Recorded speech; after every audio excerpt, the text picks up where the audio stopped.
Alright, what's up everybody, it's your boy Plays here, back with some more reaction videos for you guys. So today we're checking out what the future of handhelds and mini gaming PCs will be, CES 2026. Of course, you know it's IGN. Before we get into it, comment, like, share, subscribe, turn on post notifications. Socials are in the description.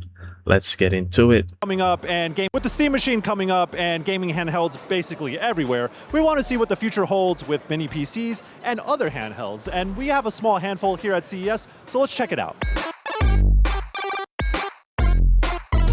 Xbox. One of the standout mini PCs here at CES is the Thunder Robot Mix Gaming 2. Now, the reason why this is a standout, it is technically the smallest mini PC to fit a discrete RTX 50 series graphics card in it. This one is packed with a 5070 Ti, but it also has an Intel Core Ultra 9 CPU with it, 32 gigs of RAM, and a 1 terabyte SSD.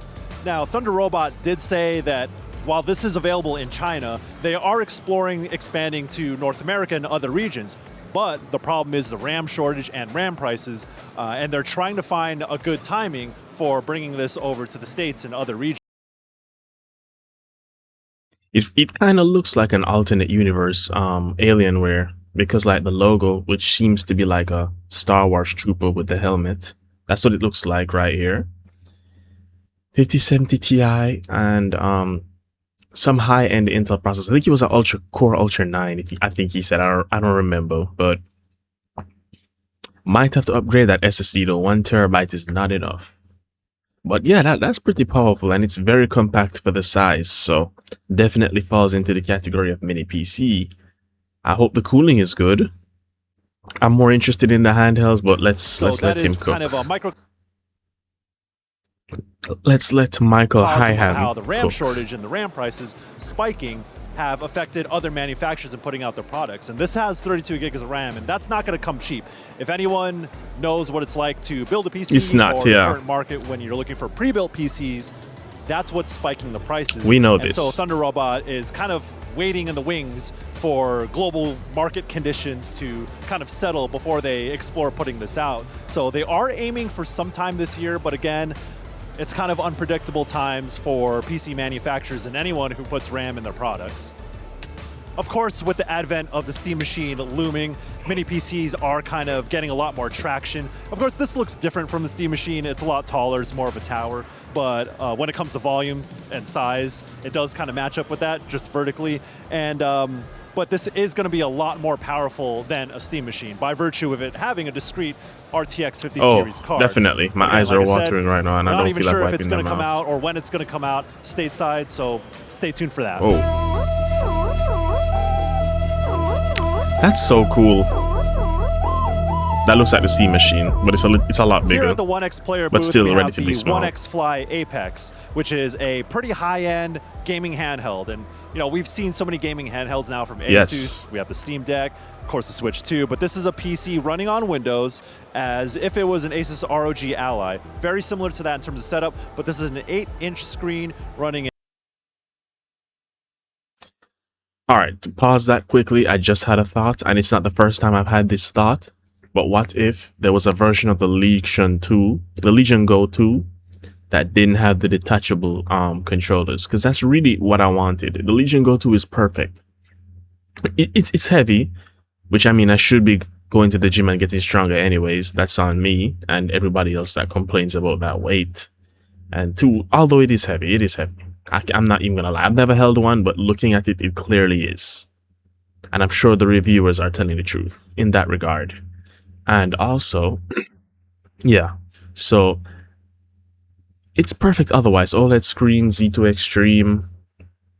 It's just the mechanism for the controller detachment does not look sturdy. It looks like it could be easily pulled off.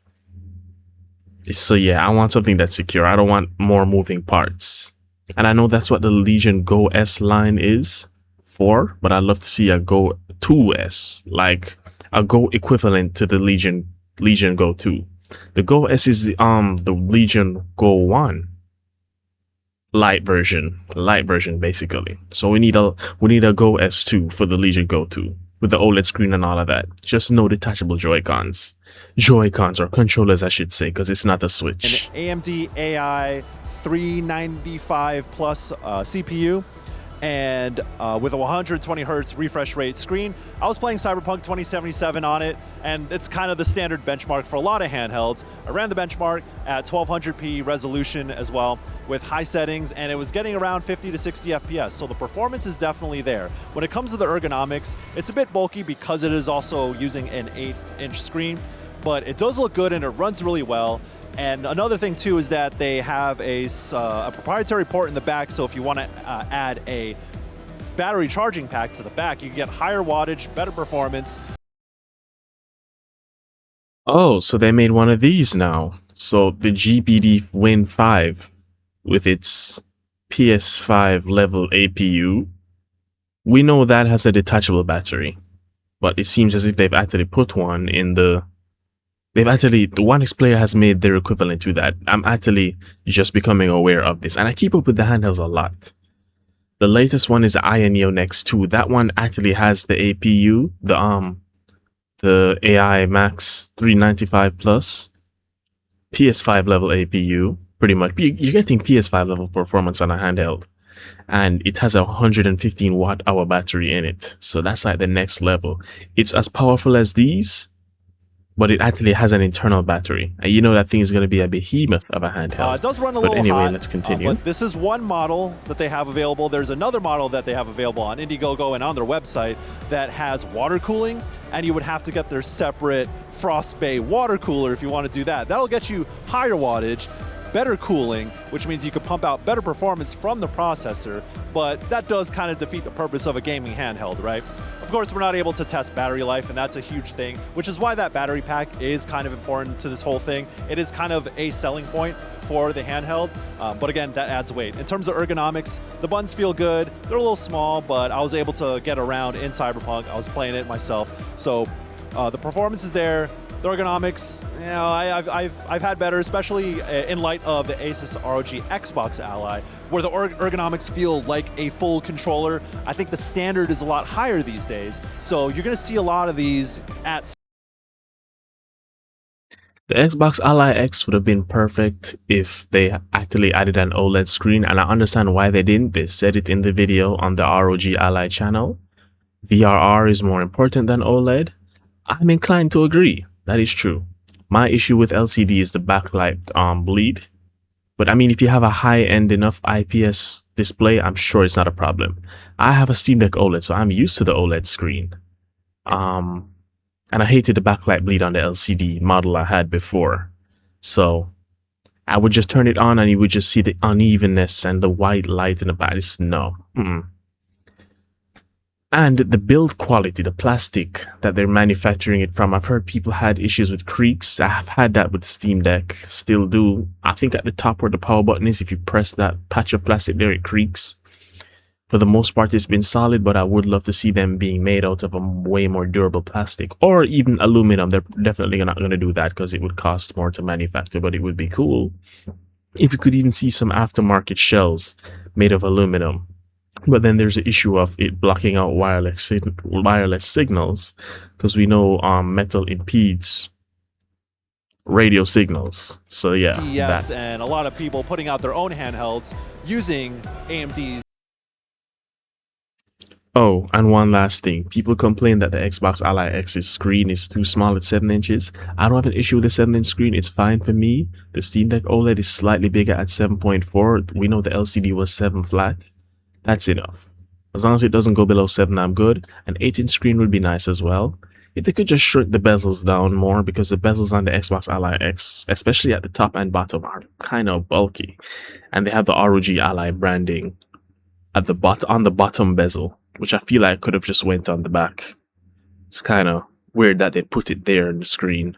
So yeah, and they even just stretched the bezels. Even if they didn't increase the size of the screen, well, technically that would be a screen size increase. Yeah, they just shrink the bezels as much as possible. I think even the OLED Steam Deck has room for shrinking the bezels even more. But anyway, I feel like I'm talking too much. Let's continue. 395 plus processor, so high performance isn't There's really a chip I was talking about. the key thing anymore. We know we can get performance out of games now. Now it's all about how Yeah. convenient is it to use. Is it running Windows? Is it running SteamOS?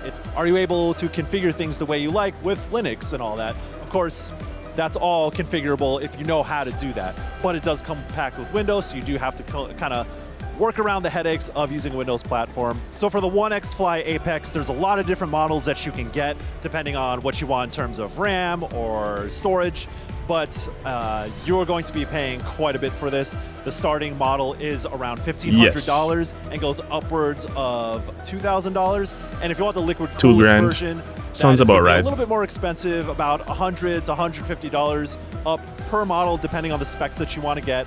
And of course, you're going to want to get the cooler with it if you're going to take advantage of that. So this is one of the more expensive gaming handhelds out there. Like I said, the performance is there, and all the extra stuff on top of it is kind of what you're buying into and what you're paying for. I'm always going to want a handheld with an internal battery, not an external removable one. So if I was getting one of these, I would just say get a desktop instead. Just wait for them to innovate enough that there's an internal battery big enough. Look at the Ion Neo Next 2. That has a 115 watt-hour battery. That's massive. You legally cannot fly with that on TSA. Are they going to check? I doubt it. You never know. I don't think it's something they're going to check. I've never had that issue. I've went on a plane with my Steam Deck twice. It wasn't an issue. But yeah. Also, I was going to say one more thing. Yeah, regarding the battery, I don't want to nitpick too much. 115 is massive. Ever since the Xbox Ally, no, not even the Xbox Ally, since the ROG Ally X came out with the 80 watt-hour battery, I was very excited because I knew performance wasn't an issue. My issue was always battery life with these handhelds. So when I saw the 80 watt-hour battery being put into that new revised ROG Ally X at the time, I was so happy. And then I thought to myself, 2 months after that release, what if they push to 100? When will they push to 100? And then fast forward to now, we have I almost said Xbox Ally X, the Ion Neo Next 2 as 115. So they went beyond that. So when I saw that, I was really excited, especially considering the APU that they're using. But I don't know how well it does with low wattage gaming. The AI 395 Plus is really a high-end, high wattage APU, so that's another thing to consider. But imagine a 120 watt-hour battery in a Z2 Extreme handheld. That would be crazy. And I feel like there's space in the handle grips of the Xbox Ally X to fit more battery cells in there, albeit cone-shaped ones. I don't know. They could, if they wanted to. Maybe in the future we'll see something like that. But I feel like they could have just put 5 more watt-hours on it just to make it a flush 120. So it would be a literal 50% increase from the 80 watt-hour battery. And in the market of all the handhelds today, it is stiff competition, but it is doing something different, and you need to stand out in some way. AI, I think that's cool. I like that. Steam Machine. One of the other new mini PCs we're seeing here at CES is the Minis Forum G7 Pro. Now, Minis Forum has been making mini PCs for a while, but this is a new model that is due out next month, and it has a sleek, tall, slim build. So it's a little different from what you've seen from maybe some other mini PCs they've built or across the board, and definitely different from the Steam Machine. This runs Windows. It looks like a wireless router. That's what it looks like. A very big one at that too. An RTX 5070 laptop card and an Intel Core i9 14 series CPU. The problem is with a lot of these pre-built PCs is the RAM shortage, and RAM pricing has impacted how much it's going to be. Minis Forum is not talking about pricing quite yet, even though it's out soon, but that is also due in part to the RAM spikes. But I was playing Black Myth Wukong at 1080p high settings and getting upwards of 90 to 100 frames per second, and that's kind of what you expect from a high-end laptop running a 5070 graphics card. But if you are interested in mini PCs, Minis Forum is doing this for a while, and the G7 Pro is one of their nicest builds yet.